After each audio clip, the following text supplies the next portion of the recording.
शांति। बाबा good morning. आज बाबा के 24 अगस्त 2022 के महावाक्य हैं। बाबा ने सार में कहा, मीठे बच्चे, जब तक जीना है पवित्रता का व्रत पक्का रखना है, क्योंकि ये अंतिम जन्म है। पवित्र बनकर पवित्र दुनिया में जाना है। बाबा ने प्रश्न पूछा, बाप का प्यार व अधिकार किन बच्चों पर रहता है? तो बाबा ने उत्तर में कहा, जो अच्छी रीति पढ़ते और पढ़ाते हैं, सबूत देते हैं, उन पर बाप का सबसे अधिक प्यार रहता है। जो अच्छी रीति पढ़ने वाले हैं वही माला में पिरोएंगे।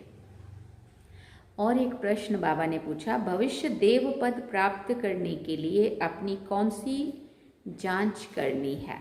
तो बाबा ने उत्तर में कहा, जांच करो दैवी गुण धारण करने में कौन कौन से विघ्न आते हैं। उन विघ्नों को युक्ति से उड़ाना है। अपने को देखना है हम पावन कहाँ तक बने हैं। कोई भी कांटा रुकावट तो नहीं डालता है। और गीत क्या सुना, छोड़ भी दे आकाश सिंहासन, अब धरती पर आ जा रहे। ओम शांति। भक्त भगवान को अर्थात बाप को बुलाते हैं। क्यों बुलाते हैं? क्योंकि दुखी हैं। ये भी तुम बच्चे समझते हो कि दुख के बाद सुख आना है ज़रूर। सुख था, अभी नहीं है, फिर बुलाते हैं कि आकर सहज राजयोग सिखाओ। सिखलाने वाला ज़रूर बाप चाहिए। बाप समझाते, जैसे तुम आत्मा गर्भ में आकर शरीर लेती हो, ऐसे मैं नहीं लेता हूँ। मुझे तो पतितों को पावन बनाना है, इसलिए मुझे बड़ा शरीर चाहिए। मुझे आना ही है पावन बनाने। माया रावण ने तुमको पतित बना दिया है, इसलिए अब ये 5 विकार दान में दे दो तो ग्रहण छूट जाए। पहला मुख्य है देह अभिमान। अपने को अब देही अभिमानी समझो। मैं इस देह में रहने वाली आत्माओं से बात करता हूँ, उन्हों को ज्ञान देता हूँ। 5000 वर्ष पहले भी ये ज्ञान सुनाया था, राजयोग सिखलाया था, कल्प कल्प सिखलाता हूँ। आने से ही हमारा पतितों को पावन बनाने का धंधा ठहरा। आने से ही हमारा पतितों को पावन बनाने का धंधा ठहरा। बाप का पाठ है आकर बच्चों को पावन बनाना। तुम जानते हो हम सो देवता पावन थे, फिर पावन बनना है। दैवी गुण धारण करने हैं। भविष्य में तुम सूर्यवंशी, चंद्रवंशी, प्रिंस प्रिंसेस बनने वाले हो। ये नॉलेज है ही भविष्य प्रिंस प्रिंसेस बनने की। तो जब दैवी गुण धारण करेंगे तब प्रिंस प्रिंसेस बनेंगे। अपने को देखना है, मैं धारणा करता हूँ। चेक करना है क्या क्या विघ्न आते हैं, युक्ति से उन विघ्नों को उड़ाना है। बाप की याद से ही कर्मातीत अवस्था को पाना है। कांटा जो आवे उनको हटाते हटाते आगे आगे चलना है। देह अभिमान छोड़ देही अभिमानी बन बाप को याद करना है। जितना याद करेंगे उतना रास्ता साफ होता जाएगा। गृहस्थ व्यवहार में रहते कमल फूल समान बनना है। विकार में कभी नहीं जाना है। मूल बात है ही विकार की। विकार में जाना बंद करना है। भले कितने भी विघ्न आए, परंतु पवित्र जरूर बनना है। जास्ती विघ्न स्त्रियों पर आते हैं। वो चाहती हैं हम पवित्र रहें, कृष्णपुरी में जाना चाहती हैं। श्री कृष्ण जयंती पर बहुत प्रेम से श्री कृष्ण को झुलाती हैं, पूजा करती हैं, व्रत आदि रखती हैं। वो तो सिर्फ 7 दिन का व्रत नेम है। बाप कहते हैं कि अभी तुम ये व्रत रखो कि विकार में कभी नहीं जाएंगे। जब तक जीना है तब तक पवित्रता का व्रत रखना है। तुम जानते हो इस पुरानी दुनिया में अब हमारा अंतिम जन्म है। न सिर्फ हमारा बल्कि सारी दुनिया का अंतिम जन्म है। तुम समझते हो कि अब हम पवित्र दुनिया में जाते हैं। दूसरा जन्म हमारा पवित्र दुनिया में होगा। वो हठयोगी सन्यासी कोई इस विचार से पवित्र नहीं बनते हैं कि ये हमारा अंतिम जन्म है। यहाँ तो मेहनत है, साथ में रहते हुए भी कभी विकार में नहीं जाना है। दोनों को व्रत लेना है। अबलाओं पर कितने अत्याचार होते हैं।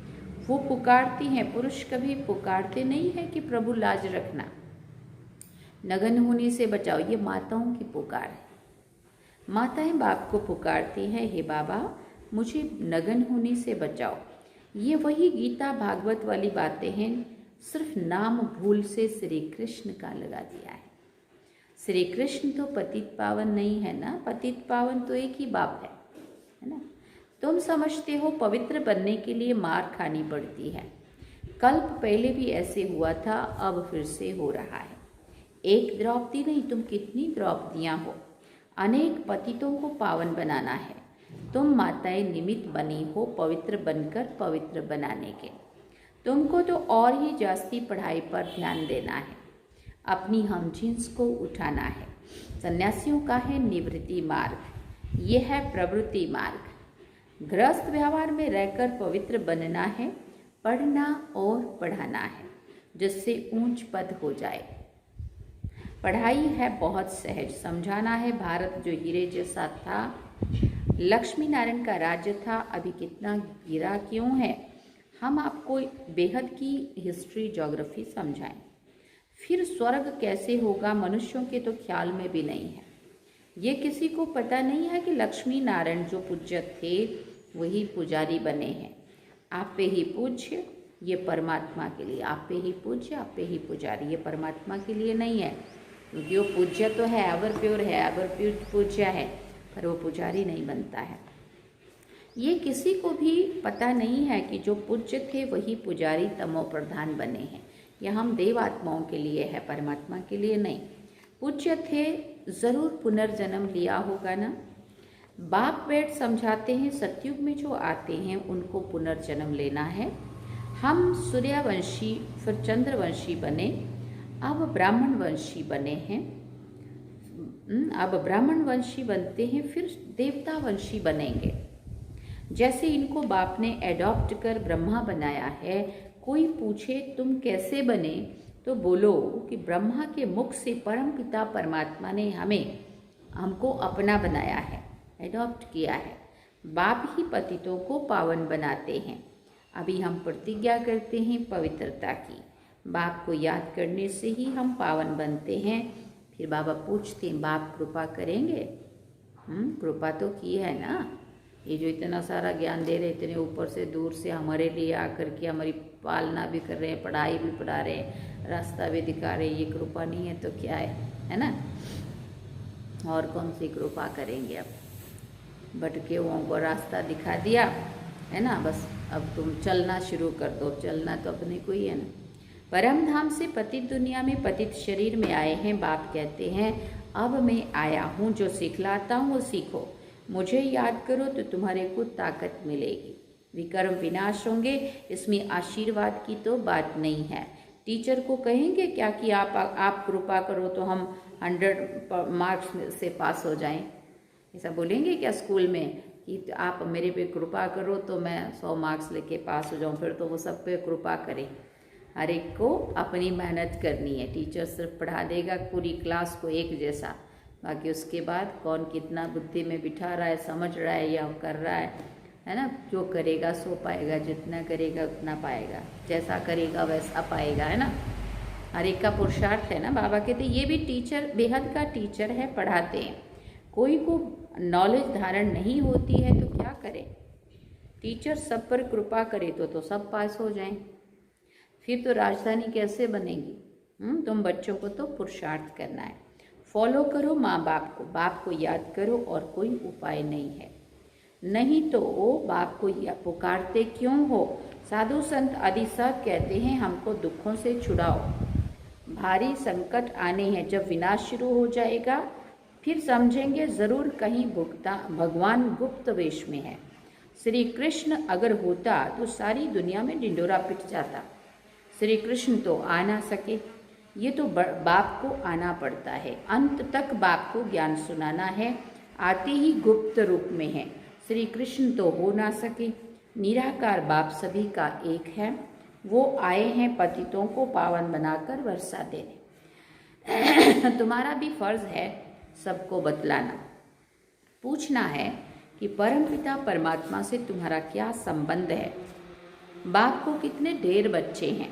परमपिता परमात्मा का डायरेक्शन है कि एक मुझे याद करो और अच्छी रीति पढ़ो। बाबा को अच्छी रीति याद कर ऊंच वर्षा पाना है। बेहद की हिस्ट्री ज्योग्राफी तुमको समझाते रहते हैं। चित्रों पर भी तुम समझा सकते हो। भारत सतयुग में सिरताज था।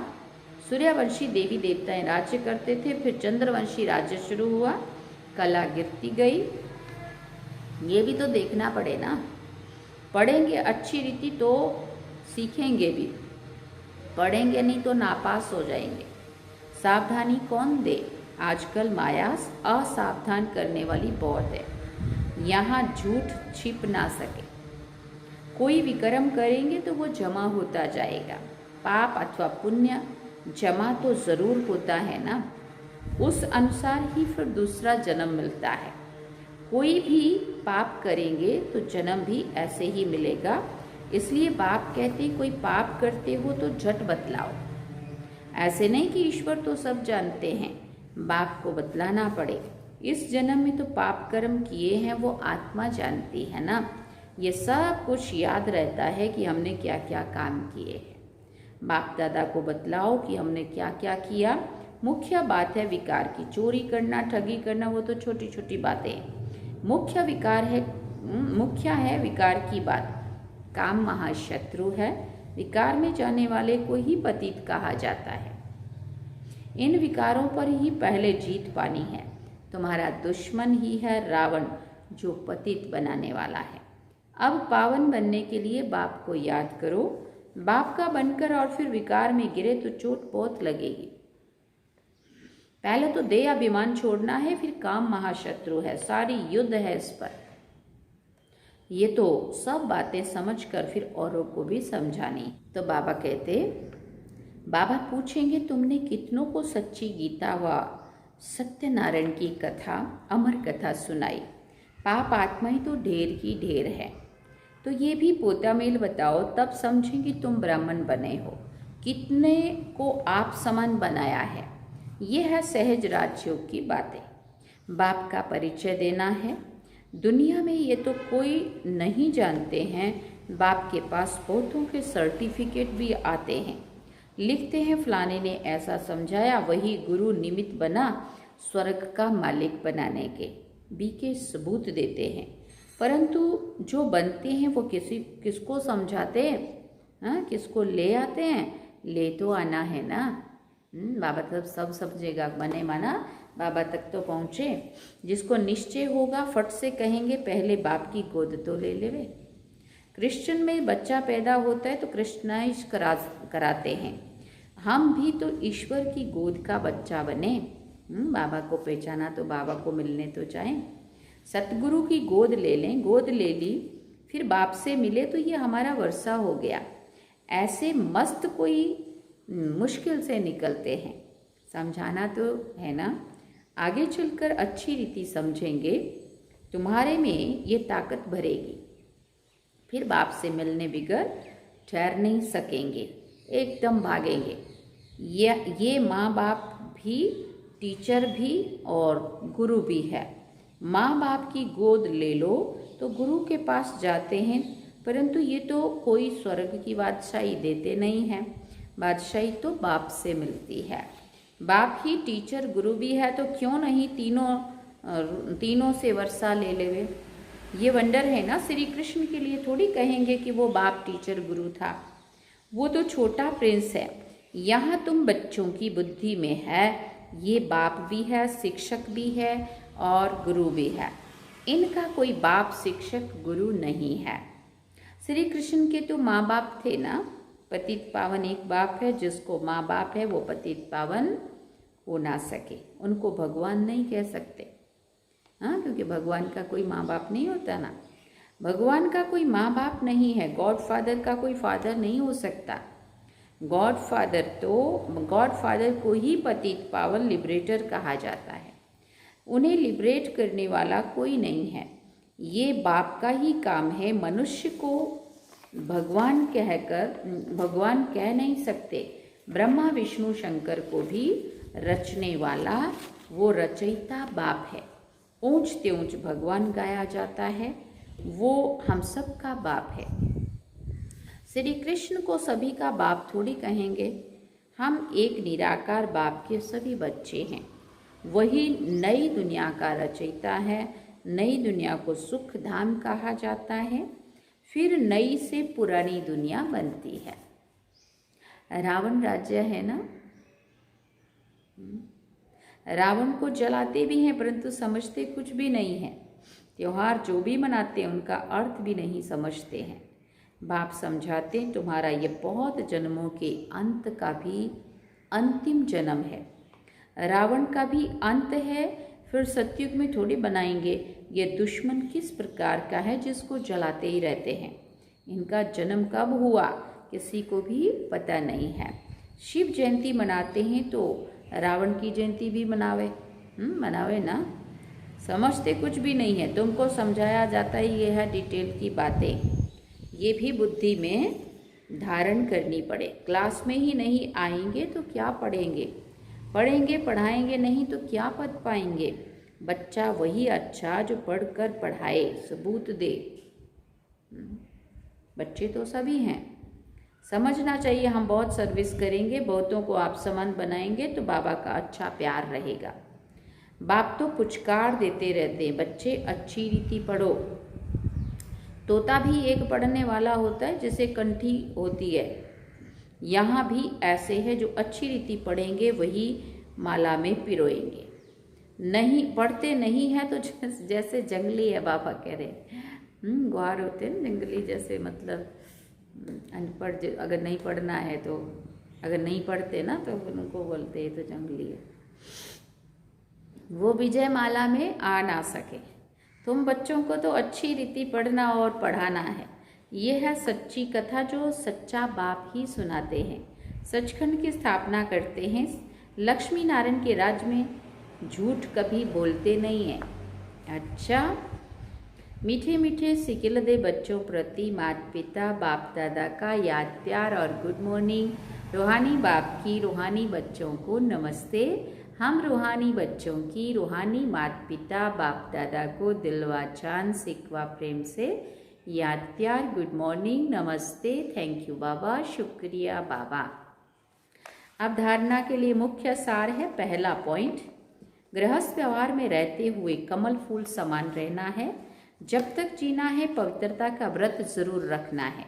दूसरी बात, कृपा मांगने की बजाय माता पिता को फॉलो करना है। पढ़ाई ध्यान से पढ़नी और पढ़ानी है। वरदान में बाबा ने कहा कर्म और योग के बैलेंस द्वारा सर्व की ब्लेसिंग प्राप्त करने वाले सहज सफलता मूर्त भव। कर्म में योग और योग में कर्म, ऐसा कर्म योगी अर्थात श्रेष्ठ स्मृति, श्रेष्ठ स्थिति और श्रेष्ठ वायुमंडल बनाने वाला सर्व की दुआओं का अधिकारी बन जाता है। कर्म और योग के बैलेंस से हर कर्म में बाप द्वारा ब्लेसिंग तो मिलती ही है, लेकिन जिसके भी संबंध संपर्क में आते हैं उनसे भी दुआएं मिलती हैं। सब उनसे अच्छा मानते हैं, सब उसे अच्छा मानते हैं। ये अच्छा मानना ही दुआएं हैं। तो जहाँ दुआएं हैं वहाँ सहयोग है और ये दुआएं व सहयोग ही सफलता मूर्त बना देता है। स्लोगन में बाबा ने कहा सदा खुश रहना और खुशियों का खजाना बांटते रहना, यही सच्ची सेवा है। सदा खुश रहना और खुशियों का खजाना बांटते रहना, यही सच्ची सेवा है। अच्छा, ओम शांति। ये थे आज के बाबा के महावाक्य जो हम सभी ने सुने। और सार में बाबा ने कहा मीठे बच्चे, जब तक जीना है पवित्रता का व्रत पक्का रखना है, क्योंकि ये अंतिम जन्म है। पवित्र बनकर पवित्र दुनिया में जाना है। और गीत क्या सुना, छोड़ भी दे आकाश सिंहासन, अब धरती पर आ जाए। अब हम चलते हैं बाबा की याद में। ओम शांति।